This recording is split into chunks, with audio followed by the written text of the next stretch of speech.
Welcome to another episode of the Pro Spec on Tales from the Flipside. Aaron, cue the music.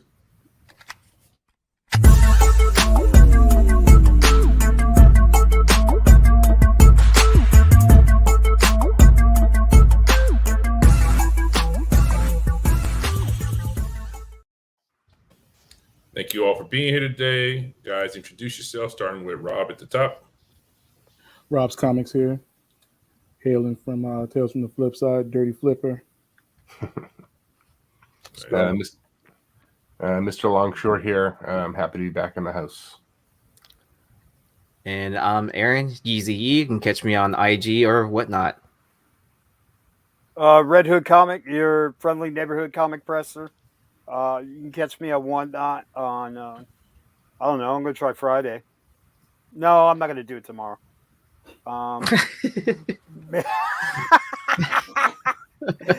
Glad to be here, man. Let's get it on. Cool.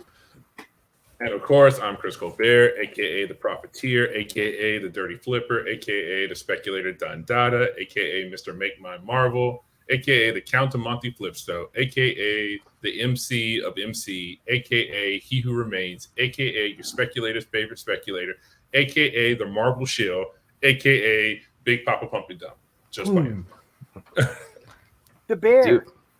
The bear. I think you've easily added like 5 more titles since we've, recruited you to join the Modern Playbook team. The pumpkin it's going to keep growing. Best, bro. Oh, yeah. I gotta start using my toes then, like on camera to like start. Yeah. Counting. shout out to Deezus and Mero. They're the ones who started this whole trend of the like super long list of AKAs, and I hope to never get as long as they are, because it's like a 5-minute segment in the beginning of their show where they just go through their AKAs, but they're hilarious. Apollo Creed had some nicknames, bro. Yes. The King of Sting. Right. Count of Monte. Well, you already got that one. Flipsto, right? Yeah. Yeah. It's all good. But yeah, so and also we want to give a shout out to everyone watching live and in the chat. Again, like I always say, like Jay-Z says, you could have been anywhere in the world, but you're here with us, and we appreciate that. And shout out to all the veterans. Appreciate the service. Yep. Yeah, absolutely. Can't do it without you guys, man. I know Chris Colbert. That's Chris. Yeah, Chris is. Appreciate you, man. Absolutely. Yeah, of course. Yeah, and I know James from Hive Comics. He's also a vet. James, Brian Wood. Yeah. Shout out to all my veterans. Get out there and get your free set of wings from Hooters. Get your free meal from everywhere that's doing it. There's about a laundry list out there. Make the rounds. Enjoy the day. So Comic Man Andy too. Comic Andy. Nice. But yeah, so tonight's episode we're going to be talking about what to expect from Disney Plus Day tomorrow. Maybe a little bit of also peering into what will be happening on D23 Expo, which is the 19th through I think the 23rd, and also we got Mr. Longshore here to talk about some ghost books. So. And I want to give a shout out to Mighty Mel V, because I'm going to keep on using the term Disney Shima. So I think this is like the second part of Disney Shima. I mean, he started that last year or the year before. Yeah, I definitely remember that popping up maybe 2 years ago on Jungle Chat. So, who wants to pop it off about ideas about what's coming down the pipe, what's already been announced for tomorrow, Disney Plus Day, where they get all of us who aren't signed up to sign up because they dangle that carrot in front of us.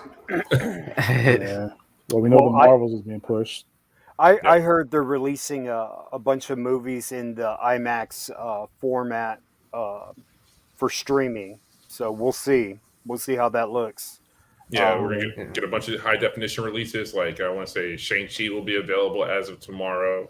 Yeah, I'm pretty excited that that's dropping, because I want to watch just to rewatch it, because I usually don't like to go to the theaters multiple times to see a movie that I know that's gonna end up on a streaming service. Absolutely. In the Star Wars realm, we've got a special celebration in the origins of Boba Fett. So again, priming us for Boba Fett stuff that's coming. They're doing a special celebration of the MCU with an exciting look forward. AKA, they're probably going to slip a couple trailers out there and maybe even announce some upcoming properties that we don't know about yet. I mean, so going off of last week's conversation about the list that we already had, we can probably expect to see maybe a Miss Marvel teaser or first look, just because that should all be done at this point, because that's dropping like middle of next year, early to middle of next year, I believe. Yeah, I think they pushed it. I think they pushed it a little bit later to like late summer. I think we saw some like July, August time frame maybe for Miss Marvel. Okay, got pushed back a little bit, but absolutely, I wouldn't be surprised if they tease some Moon Knight. I mean, isn't that mostly done? I mean, yes, Moon Knight is pretty much wrapped at this point from the people I know who are working on it.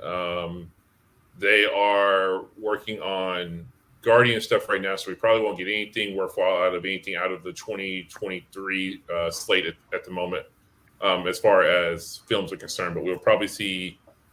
They should be done with SheHulk as well, even though it's still kind of a TBD on that one. They're done. They're just doing pickup shots and things of that nature, and maybe even like some they're doing the CGI stuff. So we may see like a clip out of that, because that's been pretty kind of dead air at this point also. So yeah, we're supposed to get an Obi-Wan trailer tomorrow, right? That I don't know about. Yeah, that's what I heard. That we're supposed to get an Obi-Wan Kenobi trailer, bro. Yeah, we'll see the release of the Obi-Wan Kenobi series. Also, Mandalorian season 3 and Andor. Oh yeah, Cassian Andor, man. And Hit Monkey is the 17th on Hulu. So, yeah, okay. Well, so I think the Hulu stuff they may be holding until D23 Expo, only because of the fact that gives them carte blanche. Because I don't think they want to take any of the shine away from the Disney Plus platform. It's just like they created this day as a promotional thing for Disney Plus. So I think they may just lean heavily into.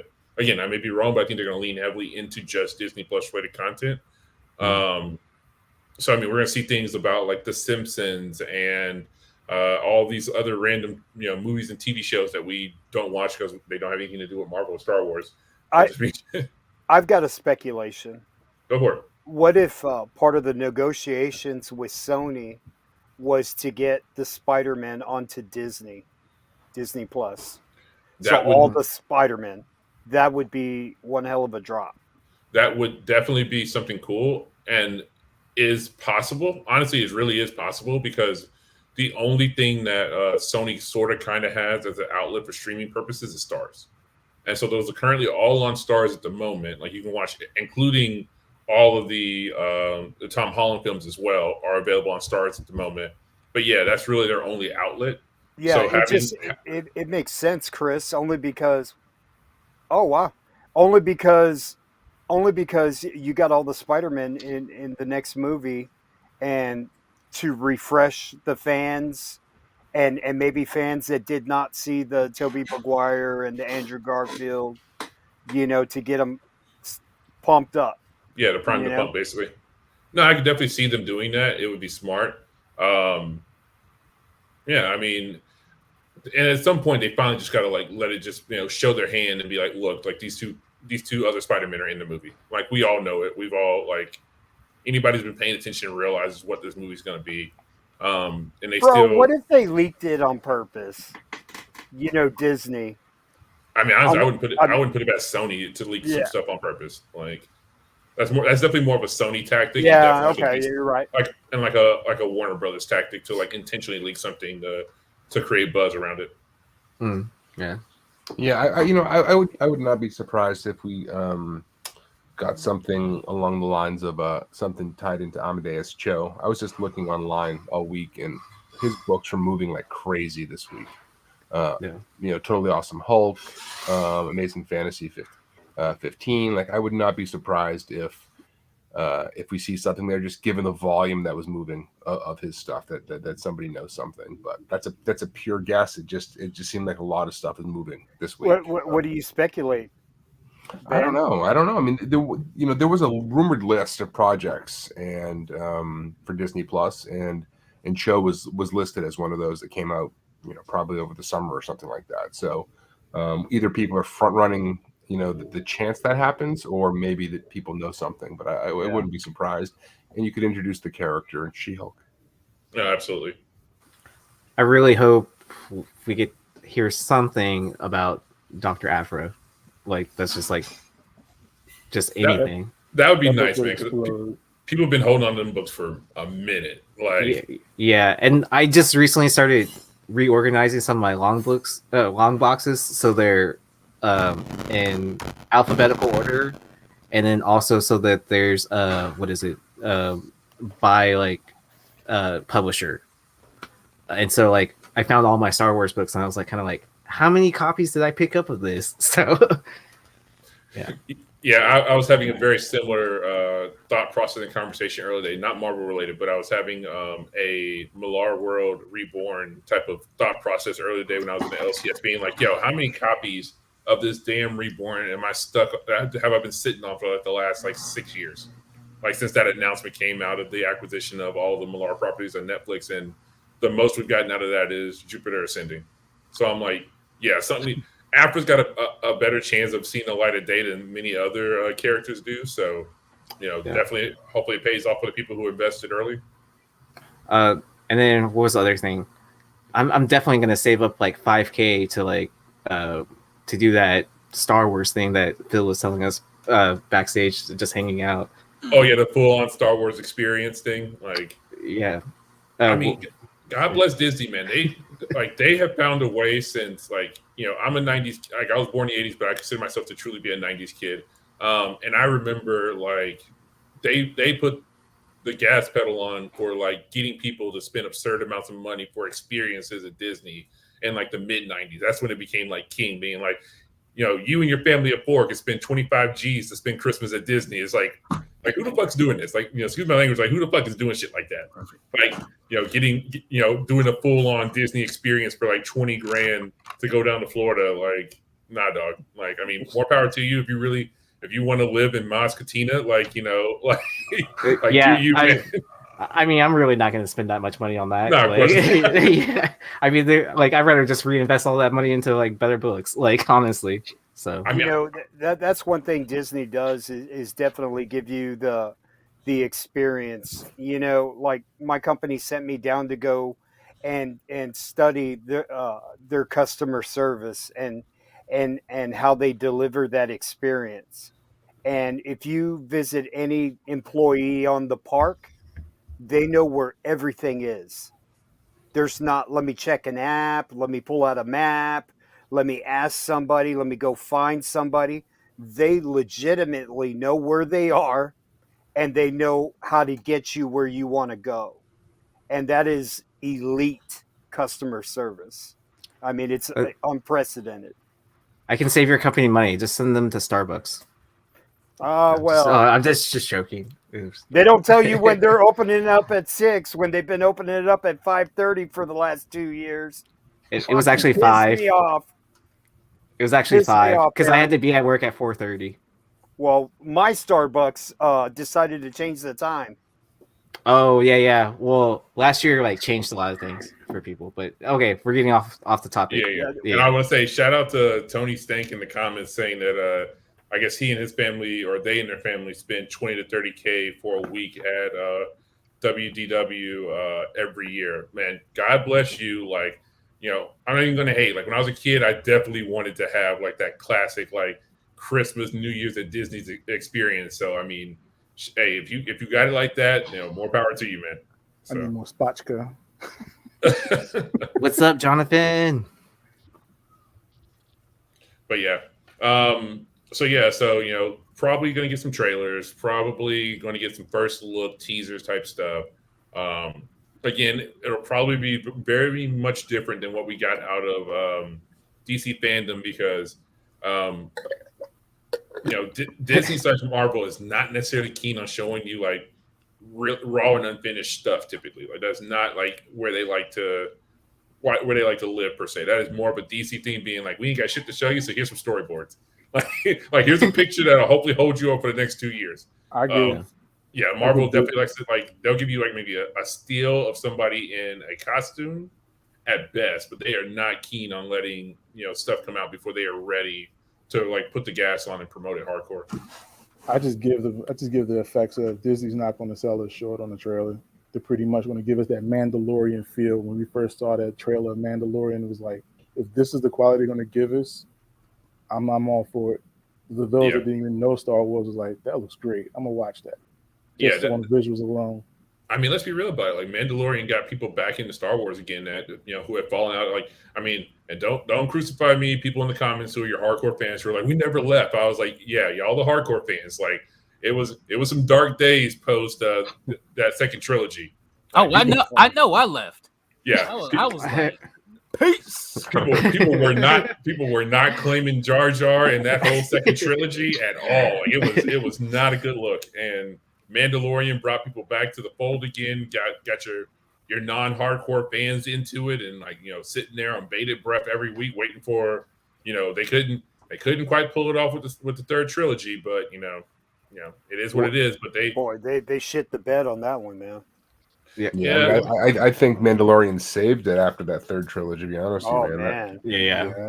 Retconned a lot of stuff. Yeah, definitely. It's like, what the fuck were they thinking, bro? Are you serious? I mean, they just didn't have a plan in place for like. So it's like I always say this: like Marvel has Disney has like two approaches to things. Either they are like gonna like have their hands all in something and strangle the creativity and life out of it, or either they are going to like be like, hey, new hot person or this person, do what you want to do. Like, we don't have any idea where the fuck. So like letting JJ come in there and be like, oh, I got a general like idea of where this like for a trilogy maybe, but realistically though, Homeboy came in there, made one movie, and was just like, all right, here's some notes. Someone else run with it. And then and then it was like he had I guess there was no clear vision of where they were going with it. And then it was kind of like, this is what you get. And then it's like, let me try to fix it. Oh, okay, just joking. Here's Mandalorian. That's unbelievable to me that they would make a movie, hand it off without any notes, without any. I mean, there were probably notes, but I mean, it doesn't look like it. That's dude. The thing. I mean, it looked like it ain't got no. It looked like JJ was going this way, and Ryan Johnson just went like that. I mean, but that's the thing, that man. Second one was so terrible. Like, I mean, so fucking terrible. And then the third one, they tried to cram like 2 movies into that one movie. Like the amount of shit. Yeah, because it was like, oh shit, we got to fix this. Like it was the rush to fix it, like and put a bow on the ending. Because they're like, oh fuck, we didn't make the progress that we planned on. So there's a lot of stuff that just kind of happens in between the 2 movies. You're like, cool. Well, Leia trained her ass.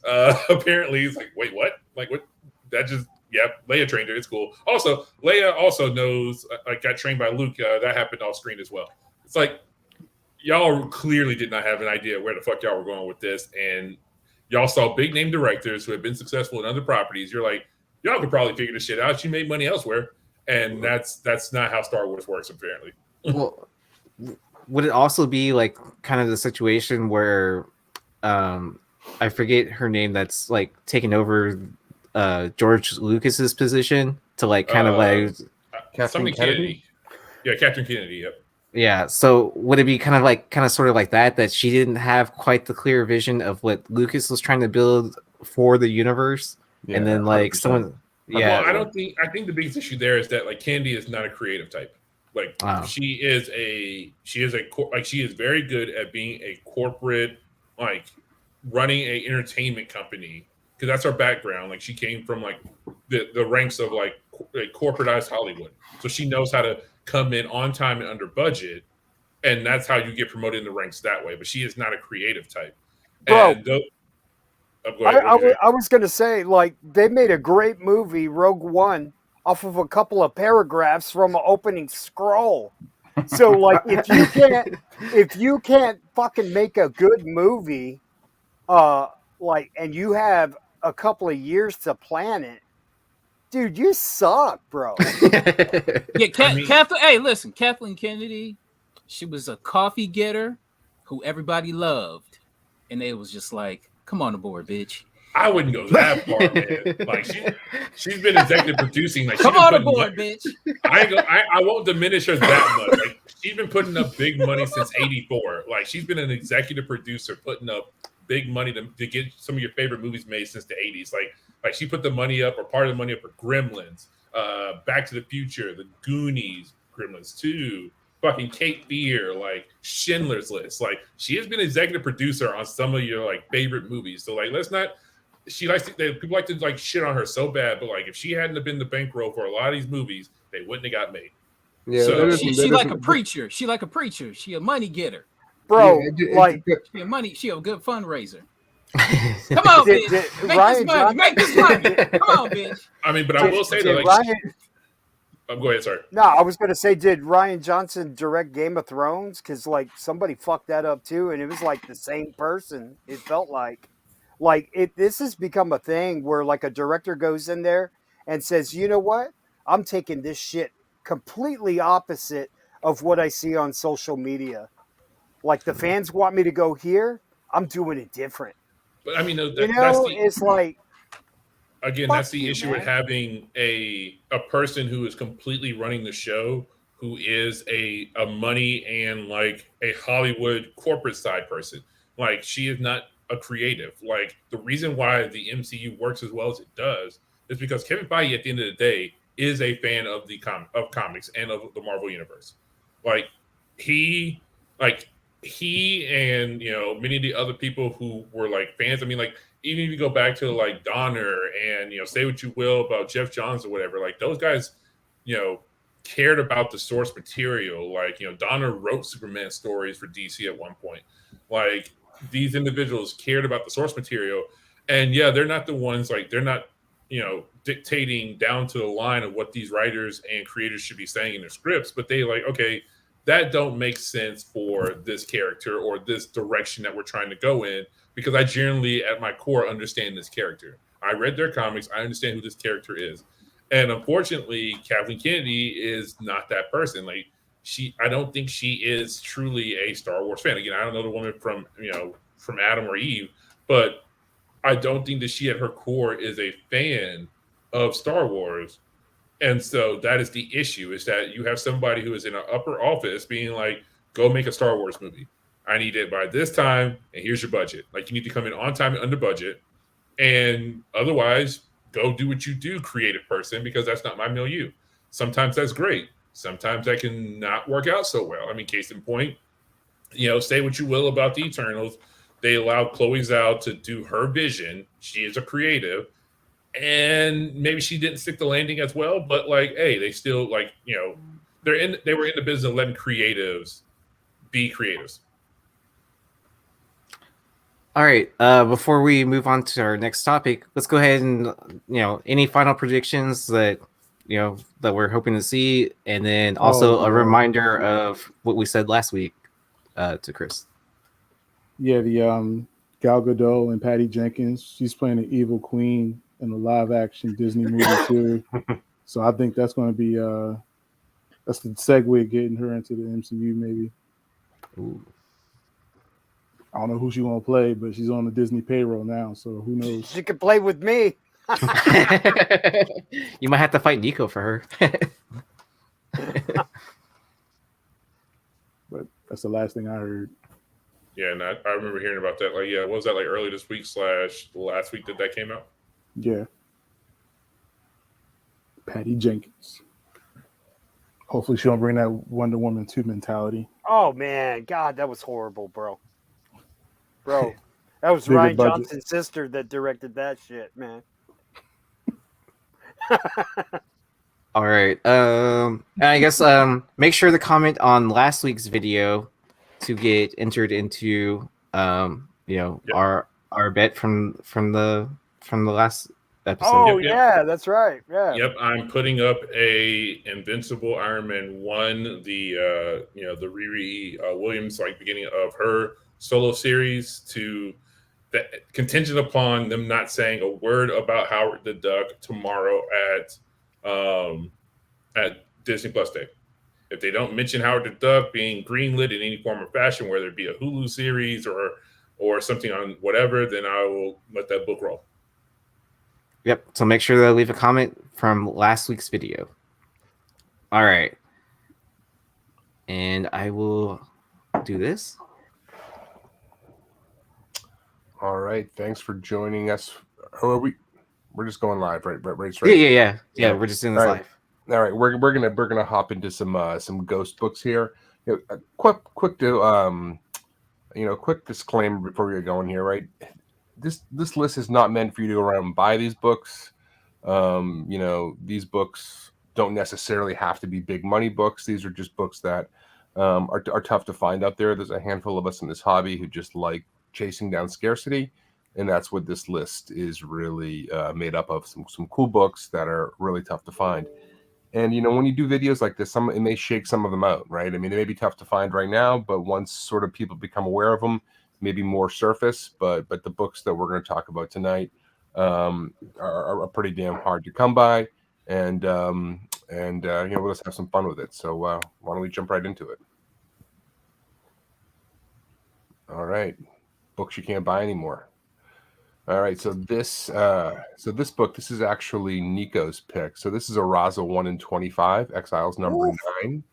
I mean, I've never seen this book in person. The last 9.8 sale was for $175. Not a ton of money by today's standards, but I think what's interesting about this book is that there are less than 12,000 copies ordered, right? At 1 in 25 on 12,000 copies ordered. Nobody was ordering 25 of these. Nobody, right? You got 2,000 shops, on average, these guys are ordering what, five or six. So a book that is really tough to come by and super cool, right? That looks just like Tessa Thompson. A book I've never seen. I'm sure Carter has. I'll tell you this, Raza, when he put this image up, he only did the sun and her face as a teaser. When I saw that, and I said, if that's a variant, I need it. And the day it came out, I could not get one because the shop I had only ordered like 20, 15. Funny story about this book. I saw it in person the week it came out. One of the LCSs that I used to frequent back in Atlanta, they just got one by accident. Every so often that does happen where Diamond will like throw an incentive, like somebody will end up with an incentive they should have never gotten. Like I've had other LCS end up with like 1 in 100 and 1 in 500s when they order like 7 of a book. Well, this LCS that had that scenario happen where they end up one of these when they order like 4 or 5. And they immediately slapped like a $60 price tag on it when it came in. And I was like, no. And was like, you can keep it. And I'm pretty sure that some bitch sat there for like months. And like, I think it's probably still there. It's probably still sitting in their like cool variant box that like, is up on the wall that nobody ever asked to be pulled down. So that's a lesson learned. Like a book's only worth what somebody's willing to give you. And if you ain't got the audience where they care about a book like this, it may end up like be reasonable shops. Like if you ain't got foot traffic like that, where somebody's going to notice it's a special book, like you may end up holding it. But yeah, this is absolutely a book that I saw and they immediately stopped the $60 price tag on it. Cause I think that week you can still get it for like 30 or 40.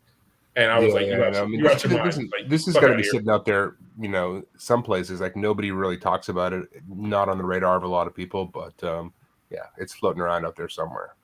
Yeah. And we have a question from JJ real quick. What's the 16 out of 18 for the census data? If I'm not sorry about that. Okay, so 16 out of 18. That means that there's 16 9.8s and 18 total copies on the census. Wow. All right. Very nice. All right, cool. Next. All right, so this is a Carter contribution. I've looked for this thing, never got hands on it. Harbinger number 25, a 1 in 25. This book goes for pretty good money, $825 back in 2020, October 2020, about a year ago. 2 9.8s on the census, 6 total copies ordered, less than 10,000. So even from a ratio perspective, even tougher than the book we were just talking about. This is an homage to Harbinger number 1, the original, and this is a ghost that I've been I've had my eyes on for a long time, but can't get a sniff of it. You've got this, right, Carter? We were talking about this one, right? Yeah. I had 2, sold one of them, and I still, definitely still have one left. But this is easily my favorite. Like as far as the modern, as far as the modern Valiant goes, this is my favorite cover. Just because I've just been a fan of the Harbinger 1 cover for so long, and to see an updated version of this cover, with a modern, with an updated Mustang, and then you have like the updated versions of the characters, in the same pose. Like this ticked all the boxes for me. And when I saw it, I was just like, dude, I gotta have it. And when I was able to come across just one, I don't even remember how I came across one of them.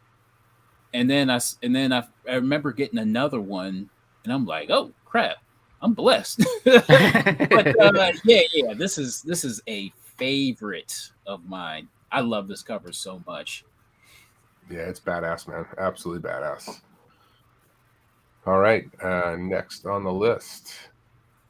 All right, I think this was I forget who threw this one on there. It might have been TJ. So this is Avengers: The Children's Crusade #3. This is another 1 in 25. I didn't pull copies ordered than this, but this Avengers Crusade wasn't a super heavily ordered book, if I remember correctly. 9.8. Last 9.8 went for 250 just about a month ago. I will say that there's like a series of these Art Adams books, right? These sort of profile. We talked about the Firestar a little while ago. But this one is equally sought after and tough to come by. Did we highlight that comment where somebody was asking where do you get the copies ordered number from? I mean, we all know. Yeah, so that the copies ordered, all that data comes from Comicron. It's estimated. So it's estimated numbers. Yeah. Those are. And then Art Adams, man, like that. I wish I was paying closer attention to like some of those open order variants, and I completely missed that boat on the Strange Academy 13 cover C. Oh, the one that just came out? Yeah. So like when Josh posted that in the group, I was just like oh, like how did I miss that?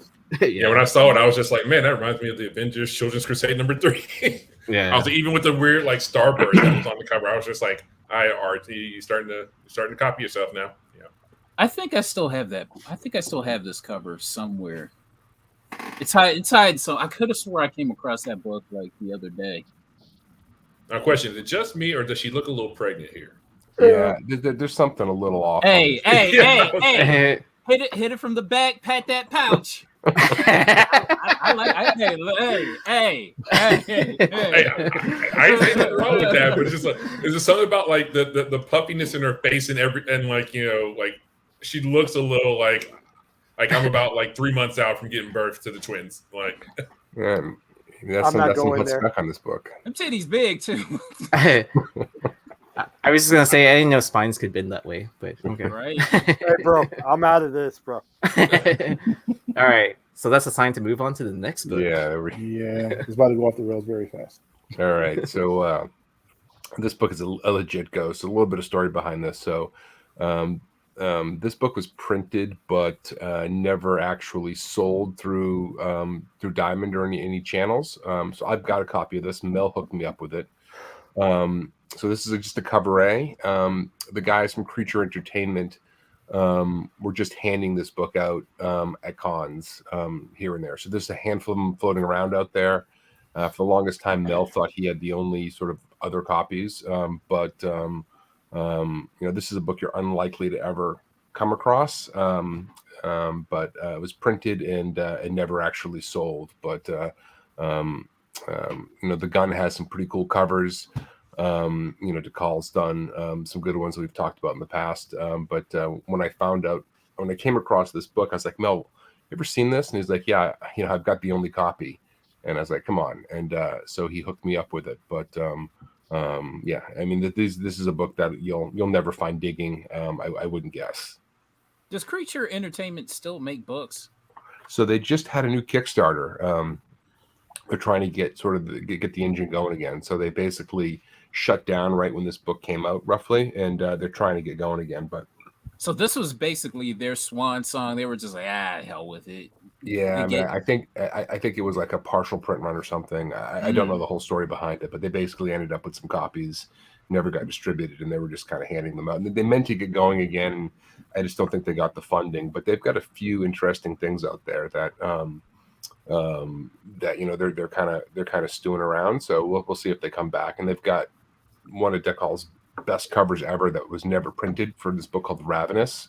And they're thinking about sort of releasing that book, and it's a badass cover, man. Absolutely badass. It's like a vampire sitting on like an apple core. It sounds stupid, but it's like badass. So I think they may be putting that out at some point. All right. Alrighty. All right, this is a book that's near and dear to my heart. So this is a Daredevil number 7. It's an Alex Maleev 1 in 50. Last sale was back in 2017 for 9.8. 29 eighths on the census, 33 total. There were about 40,000 copies ordered, just under, but a 1 in 50 on 40,000. Once again, the math that I use when I try to see how many shops are getting these is I use 2,000 shops. I know there's more, but I use 2,000 to be conservative.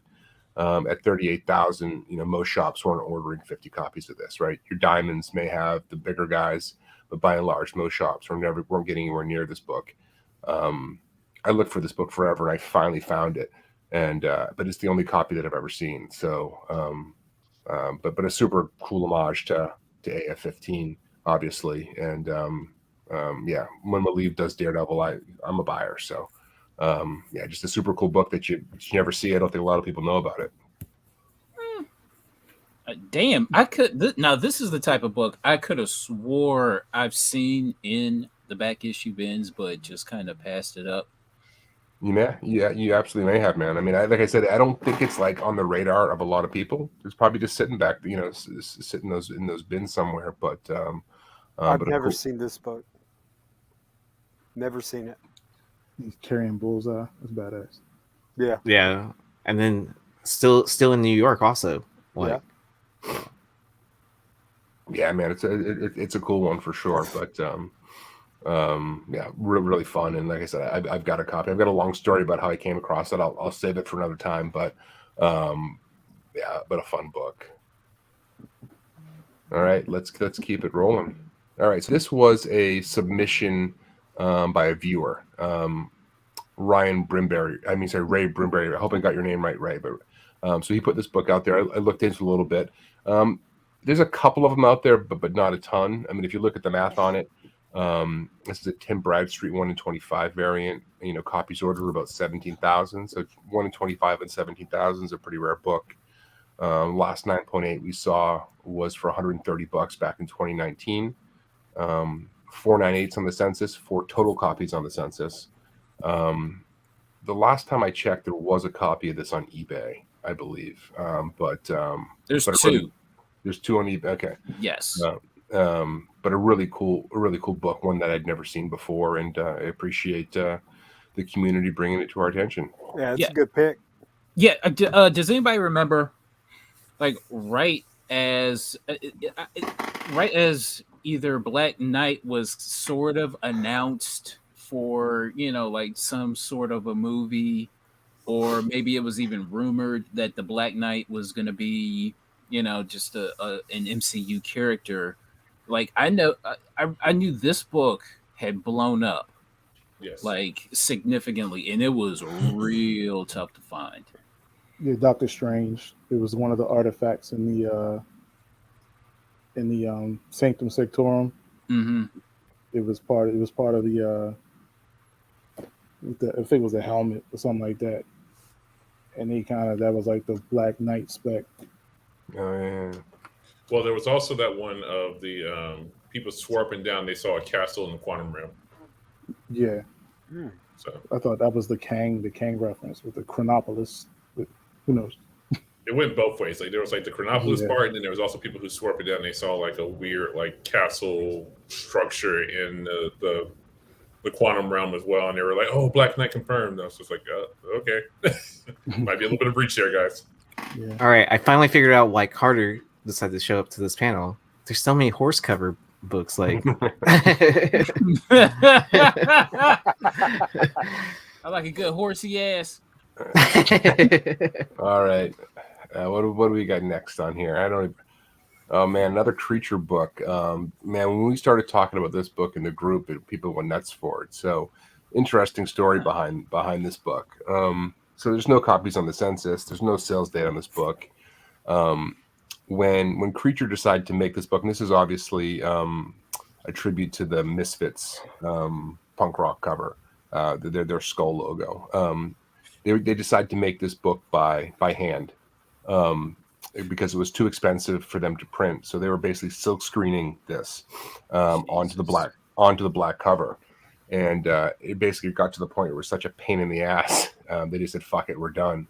And Mel was telling me the story, and so I don't even think 100 of them got made. I think the intention was to make 100. I don't even think they did that many of them, but they put the books out there into the market, but I don't know where the hell you're ever going to find this. I mean, this creature stuff is impossible to find, man. Like we've covered so many, like they're call books. They've got some good stuff, but the shit is impossible to find. Absolutely impossible to find. But this one, who the hell knows? It might be out there somewhere, but I couldn't find any record of it anywhere, online, anywhere else. So are you saying Creature Entertainment is the top tier of just awful publishers? Is that what you're saying?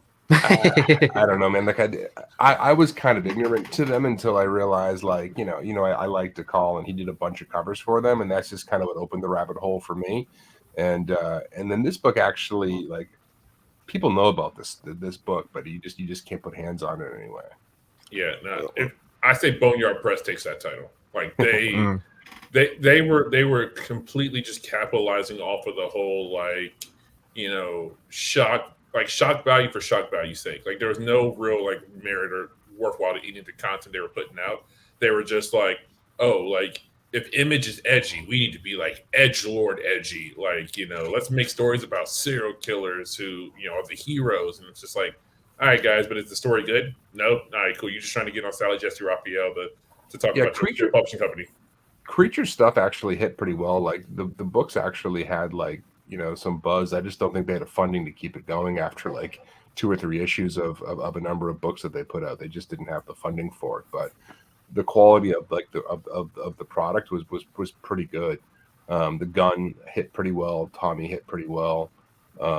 Forgive Me Father had a pretty good following as well. They just couldn't keep it going. Yeah. I'm looking at an archive of a listing from 2017, and it says that it is a glow in the dark low 40 copies of this. 40, okay. Yeah. Oh wow. Yeah. Well, and this one sold for $50 back in 2017. No, it sold for $65 back in 2017. Yeah, I think the plan was to make 100, but they didn't. I guess they only got to 40 before they said, "Fuck it, we're not." Well, and then I also heard part of that run, the glow in the dark got messed up, in like where some of them don't even glow in the dark or something like that, or it's just like certain spots. I think I remember Mel saying something about that or writing that out. They didn't stir the paint, the glow in the dark paint quite well enough. So. Isn't that shit radioactive? Probably. I mean, I wouldn't eat it, but you'll probably be all right. They all fucked up now. Yeah, just touch it and it's like, oh, you start to glow yourself, right? All right. I think this was Mel's pick actually here. Secret Warriors number 3. Chris Samney 1 in 25. The last 9.8 sale in 2017 was for $21. It didn't even cost cover the cost of grading the damn thing. 198 on the census, 2 total copies on the census. Now, granted, nobody was grading this thing, so I wouldn't read too much into that. But nonetheless, around 20,000 copies ordered. on a 125. Not going to be a super common book by any means. But yeah, I'm almost certain this was Mel's pick. I'm a Moon Girl advocate. I was collecting any cover that she was on, and I grabbed this one the day of launch. So I was on this from day one. So I grabbed that one. I think I have 2 copies of this. Nice. And I have the number 2 that has a giant size X-Men number 1 homage with all of them on the cover. Yeah, that's a good one. Yeah. Didn't we have this on the prospect list also? Yeah. At one time. That was it. Okay. Did this Secret cover? Warriors. I'm not sure. I honestly, It was the number maybe 1. Maybe Mel put Oh, it was on it? It was the It was number the one number book. 1, all 3, the hip hop, the one, it was the whole variant, Okay. Nakayama. Nice. Yeah, they're not. All right. Next on the list, we've got Escape from Monster Island number 1. This is kind of a cult classic book. First time I ever heard of it was Big Leg. Was really talking about this book way back when, but this thing disappeared pretty quickly, right? So it was limited to 350 copies. It doesn't even show up very often. Now I'd be careful. Like Zenoscope has like redone this book in different ways and forms, but the original is really tough to come by. 42 9/8, 54 total copies, and like I said, it was 350 print run. But a super hot book that tough to put hands on, and like I said, they have like reworked this cover and re-released it in different ways. So you can find versions of it out there, but the original is super tough to come by. You mean the smut peddlers at Zenoscope have reworked the cover over and over and over and over again? Yeah, I don't believe in this business, but they came up with the idea. Yeah, Paul Green, he's got a following, man. Like he does those covers that are based on like cereals, right? Those they come in like a cereal box when you buy them, I think, and they're super fucking popular, and they go for a couple $100, I think, shortly thereafter. But like, yeah, they're based on like sugar cereals. So who's the best J. Scott Campbell ripoff artist, John Royal or Paul Green? Yeah, I think Paul Green. I think he does J. Scott Campbell almost as good as J. Scott Campbell does now, to be honest with you. But yeah, he's basically the smuttier version of J. Scott. All right. Next we've got. All right, I love this book. Holy crap! I'm feeling that. Okay. All right, let's talk about this book. Because I just fucking was talking to the guy. I just talking to the guy who put it out like earlier this week. So Monsterla number 1. You can't find this book anywhere. One just sold on eBay last week or 2 weeks ago for $188. Now it was signed by Sun Kamanaki. She's an up and coming artist. This might be her best cover. She does a lot of work for Zenoscope too, but a number of other sort of racier type books. But this book is super scarce. The guy I talked to actually hooked me up with a copy for absolutely nothing. I was totally floored because I've been looking for it forever. But this cover is stunning. He thinks they had about 1,300 made, but there were a lot of damages, he said. So, and this was not like an exclusive. It was put out to stores largely in Canada. Hangman Comics is a Canadian company. But Sun, her covers are actually starting to get really sought after. And this one is really one of her best, I think. And I think this book will stay hot for a while. And they continue to do Monsterla books through Kickstarter. So, there's some other stuff coming up from these guys.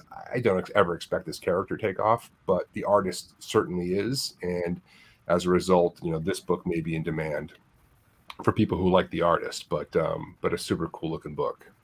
Are you about to have the only one on the census? So the one he sent me is like, listen, man, it's one of the damaged ones. I'm like, listen, I just want it for my collection. I've been like hunting this thing for like a year. And he's like, I'll send you one. I said, well, I'll pay you whatever you want. It's like, I'll just send it to you. So, That's pretty cool.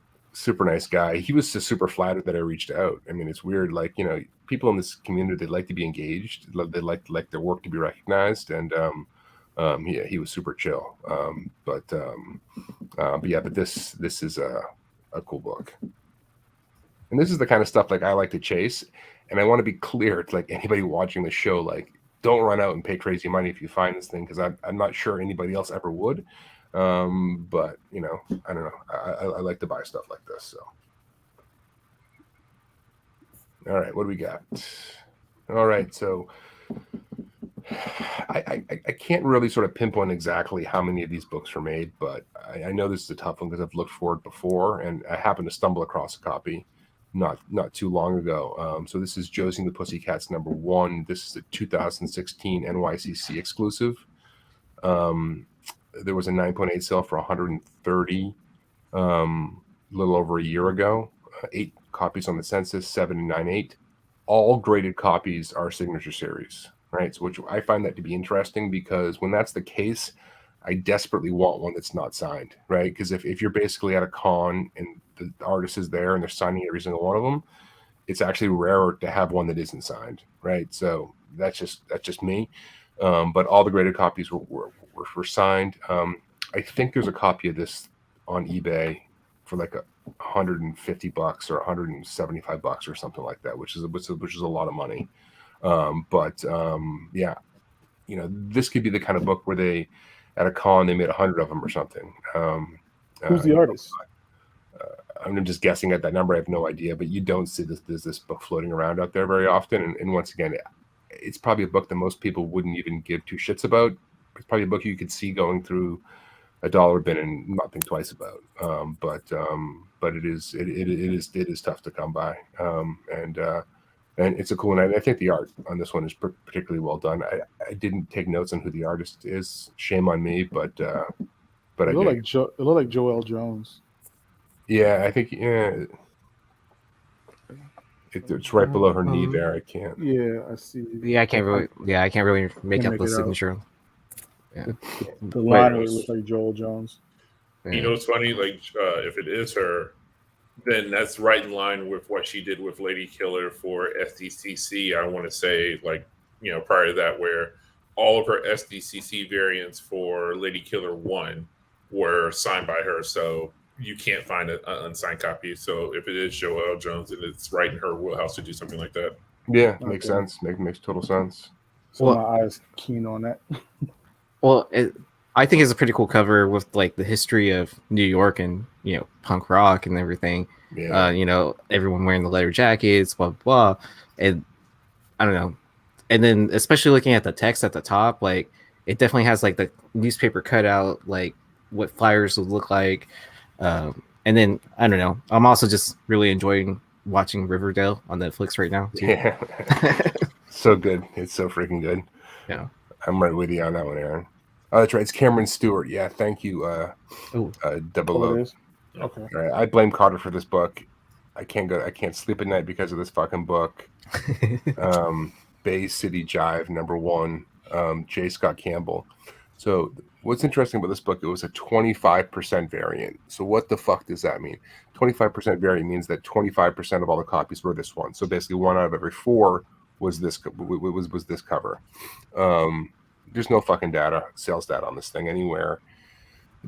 Copies ordered were roughly about 10,500, meaning, you know, there's not too many of these out there. This book's got a few things going for it, in my opinion. #1, J. Scott Campbell. #2, if you look at the UPC symbol, you got a bubblegum cover, which everybody's chasing. And 3, it's the best use of a barcode on a comic that I've ever seen. I mean, you've never seen like a character laying on it, like, and just so. Anyways, but I think this thing's masterfully done. I can't find fucking heads or tails of this. If anybody comes across this thing, please let me know. I'll take it off your hands for a fair price. But yeah, I really dig this book. I had this on my want list for about 2 months before I came across a copy, and it's like ever since then, and it's been damn near a year. And now you'll see Bay City Jive, but you'll only see the regular cover for #1. You know what I mean? And I have yet to find another copy since yet. You know, so yeah, this is a bitch to find, and it's kind of like what early J. Scott Campbell too. Yeah, this is You like know? this is like 2000. I want to say 2001, 2002. I think maybe. Yeah, for this book. 2001, 2002, around that time. Yeah, I mean, but once again, this is the kind of book that may just be sitting there in the back issue bins that nobody gave fucking, a thought about. But but yeah, I need this one for my bubblegum collection. So, Oh, it looks like you got to hit up Dennis. Oh man, he's gonna freaking he's gonna extort some big money out of me. All right, Dennis, hit me up, man. Let's talk.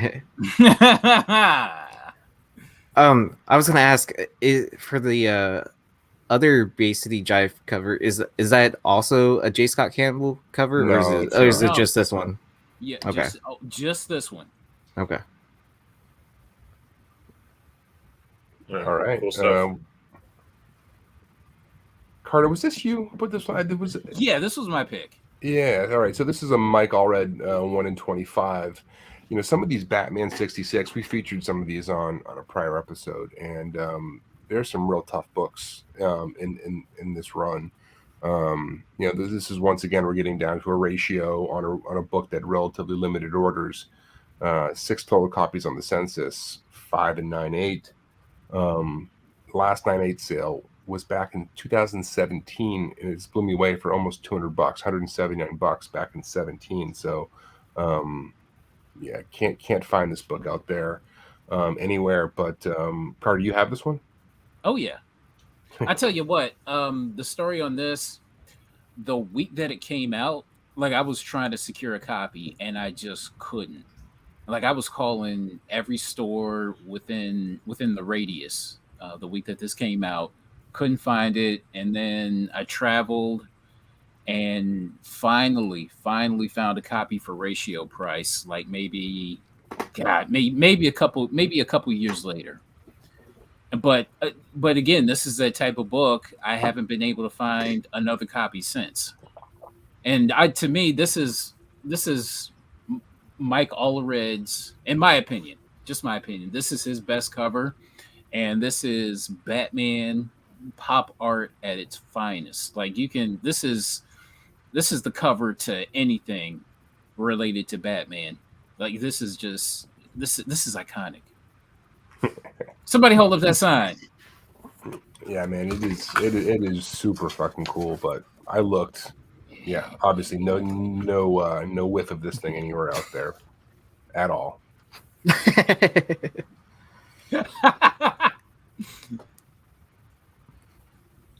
This is eye candy. Love it. All right, we're gonna. So this book is a fucking ghost for sure. So this is Natalie Sanders, Ursa Minor #3. It's called the Take Me Home variant. The last sale I could find was a 9.6 for $700 last year. 9 copies on the census, 4 9.8. Like this book is a legit fucking ghost. Yeah, and probably one of Sanders' best, to be honest with you. Like she sort of hit or miss for me. But this one's cool. I've looked for it and never come across it. I just noticed the feet. It's a very vampire, like a vampire monster type series. So it's one of those unassuming covers where you have to look a little bit deeper to find the twist. Well, her other hand, not the apple, but the other one is all pieced out too. So, but yeah, I mean, a book to keep an eye open for if you ever see it. Like I said, I think there's another book that maybe it's out there, but not on anybody's radar, or very few people's radar. The funny kind of situation is, I have a few Natalie Sanders autograph books, but I've never met her at a like I used to buy a lot of mystery boxes, and so like I think that's probably where they ended up coming from. But still, like I definitely want to meet her at a con because I have other raw books that I'd like her to sign at some point. I mean, that's why I get signatures, is just to meet the creators. But Yeah, well, we're speaking of Natalie Sanders. There's another book behind this one. This was Stein's pick. So this is Detroit Fanfare exclusive. This is a bit more common, but still hard to find. This is another book that's also there's 34 in the census, 31 and 9.8. 26 of those though are autographed. So to find this book unsigned is probably a hell of a lot harder than finding it signed. But this is Legend of Oz, The Wicked West, another Natalie Sanders, and like I said, this was this is Dennis. Yeah, well, we should have Dennis on to give us the whole story because Dennis, how many of these are floating around out there? You know? here, I'm gonna send him the link if he can join. But yeah, for any of you guys who aren't following Ben Stein, he loves super rare books as well. He's always chipping in ideas for when we do these, and this is one of his books. I think we're gonna have Dennis pop on here real quick, which will be really cool. But yeah, Natalie Sanders, she's got a following, and this is one of her tougher books for sure. And to point out, the last 9.6 sale on this is the last graded sale that I could come up with. It was in 2013. Maybe I missed one, but I was using Go Collect for the sales data, so you have to go all the way back to 2013 to find a graded sale of this book. We're coming up on a decade. Yikes. I'm looking at the archive sales for this for the other book, the Ursa. Ursa. What's her name? Ursa Major. Ursa Minor. Ursa Minor, and like all of those, every like even raw copies were like 300, 600, 300. You know what I mean? And even all the issues from the title were just like in the hundreds. You know, that's an expensive title. Well, I'll tell you what, man. I bought this book from that time. So this book was limited to 50 copies, right? This is an Ursa Minor. Holy crap! Which I thought I really enjoyed the cover on it, but there's fucking 50 of them made, man. This is so I don't honestly I don't know what the whole deal with this title is, but yeah, this is the only thing I own in the entire series. But I don't know, something about this book that I really liked. It's nice. Damn, they're worse than Creature Entertainment.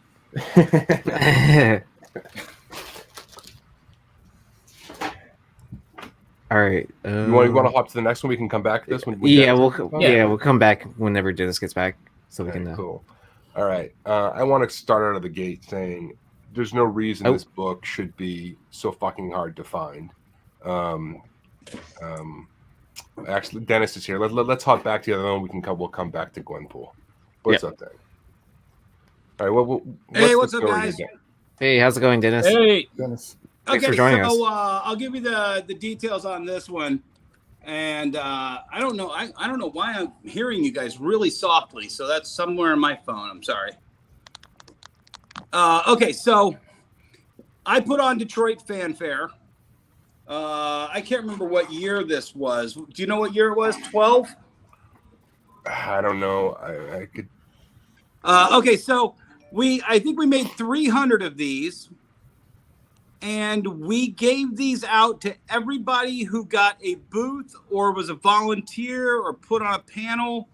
I want to say we probably gave out 250 or 260 of them. Oh, wow. So they all got given to people who were just fans that signed up to be a volunteer, dealers who flipped them for 10 or 20 bucks to people who cared. We had at that time, I dealt with CGC at that time. So I know most of those 26 copies signed got submitted that weekend. Okay. That's a cool story, man. Wow. But Ben got his copy from me. He was like, "Dude, you have one of these?" And I'm like, "Yeah, I made this." And he's like, "Well, can I buy one?" And I'm like, "Well, let's just trade for one," or whatever we did. And so I gave Ben his copy. I still have a couple copies left. So Nice. Dennis has the entire ghost list. I mean, you've had half the books we've shown on here, man. That's true. yeah, I have 3 copies of that Black Knight. Is it easier to list the books that you don't have? Well, no. You know, the thing is and Long. I don't think we've ever had this conversation, and I'll let you guys get back on track. There are books that I call so rare they're worthless. And when you see a book that's, you know, like, I'm like, dude, there's 300 copies of this. This is Natalie's first convention or first variant. I think it's her second or third work that she ever did. And there's only 300 of them. And she personally posed for this picture. So if you want to know what Natalie looks like in booty shorts, this is pretty much it. So it's a self-portrait. Yeah. So, you know, there's so many things about this book, but for the longest time, I mean, I probably have 10 copies floating around, you know, my office or this bunker box or whatever. And I don't sell them because there's no established price for what they go for. Right. You know, you're looking at a 9.6 sale for $140 in 2013. Yeah, that's just it. It never shows up. Never. But I mean, I would say this book is at least a $500, you know, 9.8 minimum.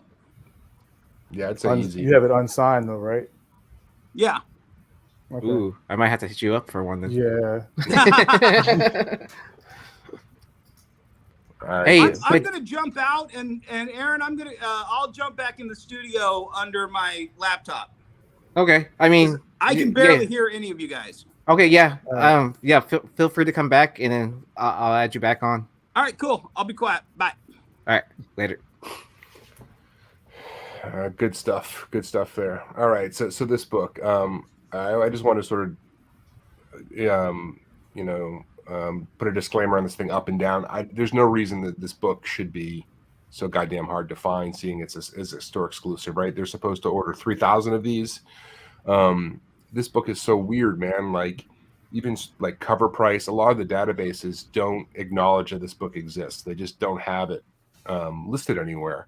It was made by Yesteryear Comics, and there are 3 copies on the census. Rarely shows up on eBay. Hard to find it anywhere. I went to Yesteryear Comics when I was in San Diego not long ago, and I talked to the owner, and he had 1 copy left in the store. He's like, I got 1 left. I'm like, why is this book so hard to find? And he had no idea that was even hard to find. He was like, sort of like, what are you talking about? Right. And like he made a Spider-Gwen similar version of it, which I think came out before this. And, you know, those are super plentiful, but this thing is nowhere to be fucking found. Which is not to say that we're not going to see this book after we do this, you know, pop up like crazy. But right now, you can't find this book anywhere. And I really like Gwenpool books, and for whatever reason, this one, and there are other store exclusives for this issue. So like, it's not like this is the only one, and they're super easy to come by. This one just never shows its face for whatever reason. And I can't explain why. And like I said, even a lot of like, I don't even think my comic shop has this in their history of the books. Like, they usually have everything. Like, this doesn't even show up in my comic shop, I believe. And Cover Price has it listed, but with no picture. It's just weird. But whatever reason, this book is a bitch to find, but it shouldn't be. So I'm going to sort of leave it at that with this one. So you did wind up getting that book, right? Yeah, I got it. Yeah. Oh, okay. He's like, yeah, I think I got 1 left somewhere. It's like, I got it for $15. I don't know. It's weird, man. And then he gets the next one ready for the next customer to come in. I don't think That's the last one, man. he's done some cool variants. He has a cool. Yesteryear has a cool GI Joe variants by Mercado. Like he's done some cool ones. They're all over the store. This one, like nothing in the store, and he's like, "Oh, I got one in a box here." He's like, I think I got one, and but like the other ones are, they're all over the walls. Yeah. Anyways, a tough book. Don't go pay any crazy money for this stupid thing. I just thought I'd put it on here because I can't figure this one out. Nice. All right. I think this is the last book on the list, and this book is a legit ghost. So this was a C2E2 preview, as I understand it. I think there were around 100 printed. So the last 9.8 sale, I don't know this for a fact, but I believe this was sold by John Z in Baltimore. For something around the 3,200 price. 3,500. He had it listed for 35. Somebody said he cut somebody a deal, so I don't know the exact number.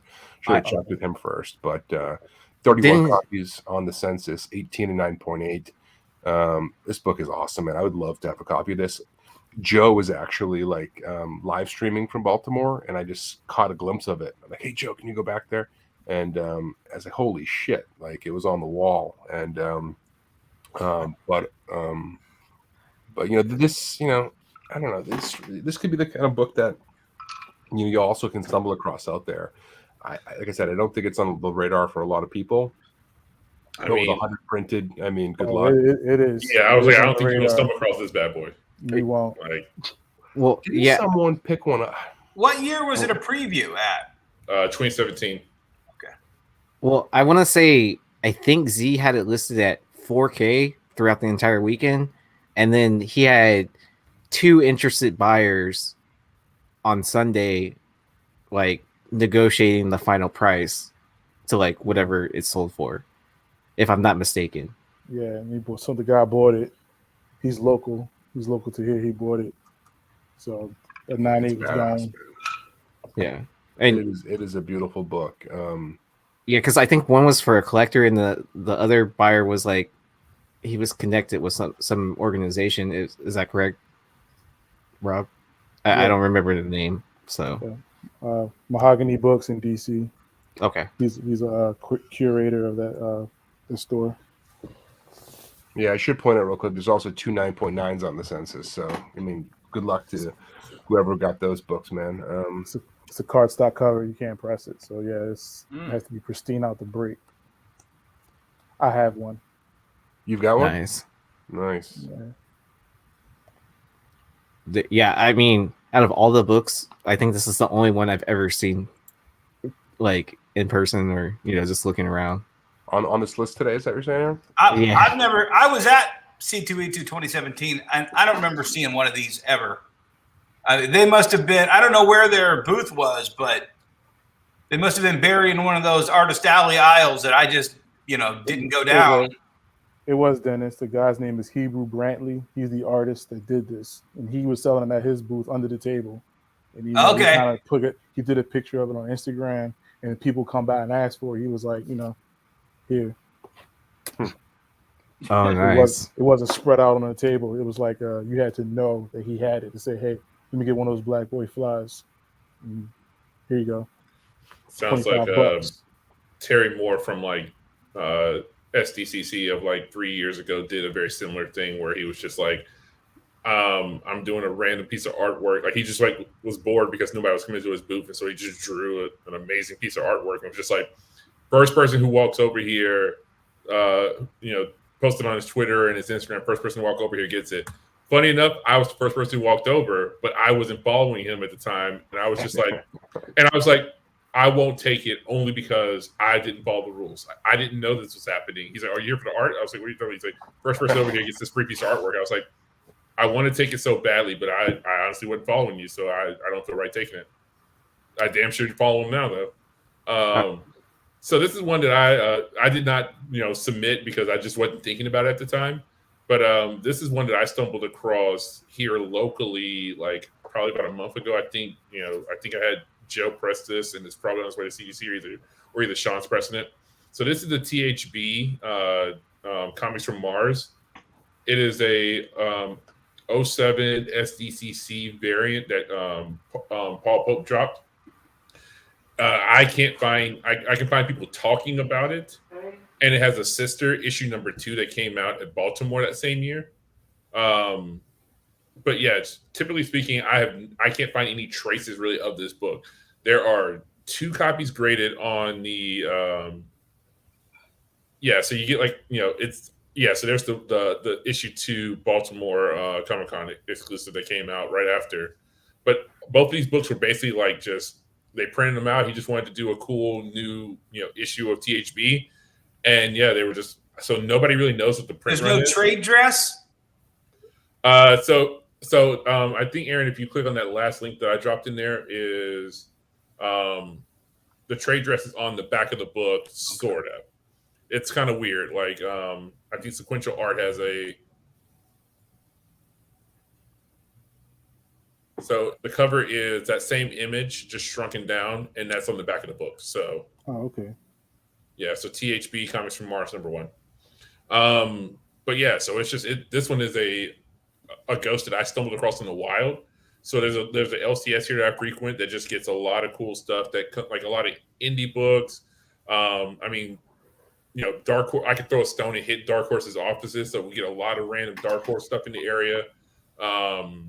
But yeah, like this area is just like this part of like the Portland, Oregon area is very, very, very like indie heavy. So you'll see a lot of stuff like creep its way up from SDCC and elsewhere like that. But yeah, this is one I stumbled across in the wild. I mean, it's a gorgeous cover. If you're a THB fan, it's definitely fires on all cylinders for you on that one. And there are 2 copies currently graded on the Census, about to be 3 as soon as my copy gets there, with this being a 1.9.8 and 1.9.4 currently graded. So Nice. If you're a fan of THB, then that might be one that you want to be on the lookout for if you can stumble across and find it. Like I think a couple people have completed sets of all the THB covers because they come out like super randomly. It's just like, people are just like, oh, I feel like doing a new cover for THB or a new issue of it. Here you go, like drop. So that book's spanned like something like 40 years or something of solely like increasing like every couple of years by 1 issue. So Very cool. My little contribution to the ghost stuff. All right. Hey, listen, anybody out there watching, if you want us to cover a book next time we do this, just drop it in the comments, and we'll be sure to add it next time we do one of these. I'll tell you. I don't know. Do you want me to Google it and send you a link to it? I have a ghost that I found out was a ghost, and I had no clue. I don't know if you got extra time or it's almost like Natalie Sanders' book. Yeah, if you want to throw it in the private chat. Yeah. And then we'll do that at the very end. But like, let's just go around to let everyone know where we can find any of us on our next Mr. Longshort on Instagram. All right, Robert Fordham. I am going on my Whatnot sale at 11:30 and be showcasing some of these beauties. Nice. This is foil, and so is this Tedesco. That's amazing. But this one is the special one here, just for you guys live. Ooh, let me put you on the big screen for this because it's amazing to see. Ooh. That mixed media? Yep, has a felt paper on it. You can feel the cloak. You can see the shine on it. Very nice. Italian. Premium. What is this, velvet? So that is going up. That is on my Whatnot sale tonight. 11:30. My handle's right there. And that's where I'm going to be right after this. Sweet. Catch me on YouTube. I'm not really on Instagram, but catch me on YouTube, Mercenaut, and I should be doing a haul video sometime this weekend. Nice. Always love watching this. Yeah. Oh, me? Is it my turn? Yeah, go. Yeah. I'm And then, Dennis Barger from Wonder World Comics. I'm around. I do whatnots. I've been a little lax this week, but I'll be back. Mystery Box Monday is my big one, and I do YouTube videos every day under Wonder World Comics. Hashtag What's Moving with D. I show you the stuff that's actually selling from my Amazon store, and that's about it. I hoard ghosts. Nice. So you're the original Ghostbuster. Got it. There you go. And then I'm Yeezy Yee on Instagram and whatnot. I might do a random card break tonight. I'm not sure. I still haven't decided. It depends on just how lazy I'm feeling or not. But before we go, Dennis wanted to share this with us. Yeah. So every year I did these variants. Our first year we did. God, I can't remember what the 2010 one was. But it was Billy Tucci's Rosie the Riveter for Grim Fairy Tales. There was only 100, 125. I don't even think I have a copy left. And then I think for the second year, I can't remember. I can't remember what the second year was, but the third year was Natalie, and the fourth year was this one. And Boom was always great. And Ross would be, hey, Dennis, what do you want? And I was like, I just need a thank you gift this year. And I think we did the Adventure Time version, which I think is Adventure Time 21. I want to say we made 200 of that one, and we gave that to Artist Alley and the volunteers, and then we made 100 of the Imagine-Agents. And I don't know, it was a big spec about 2 years ago, I think, Imagine-Agents. Michael Keaton bought the rights to it. Does anybody remember this? Sounds familiar. Okay, well, if you Google it, Imagine-Agents was was the license that Michael Keaton bought right after Birdman was the big Oscar winner.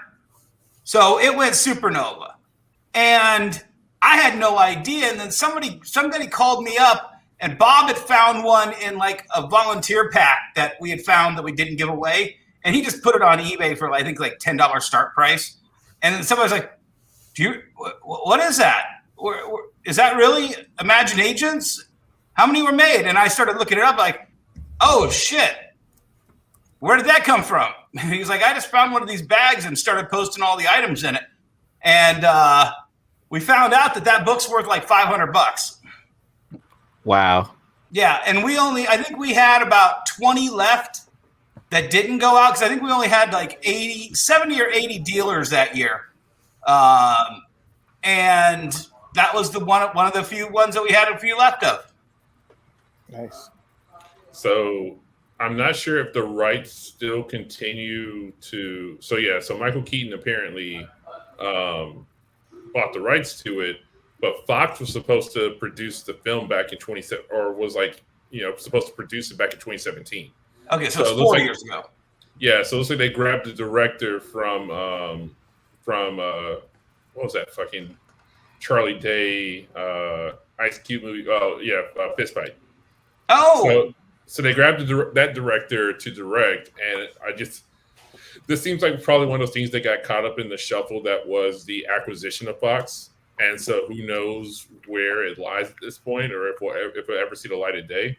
But yeah, so this was definitely something that happened back in 2017, and it was seemed like it had full steam ahead, and then the acquisition and merger happened, and a lot of properties kind of felt. But it falls under that category I was trying to tell Long.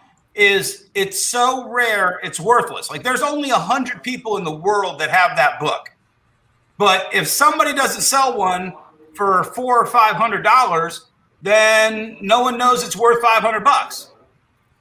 Funny enough, you mentioned that. I'm running into that same issue. I've had a 9.4 on Raven's Wings sitting on eBay for almost 2 years now.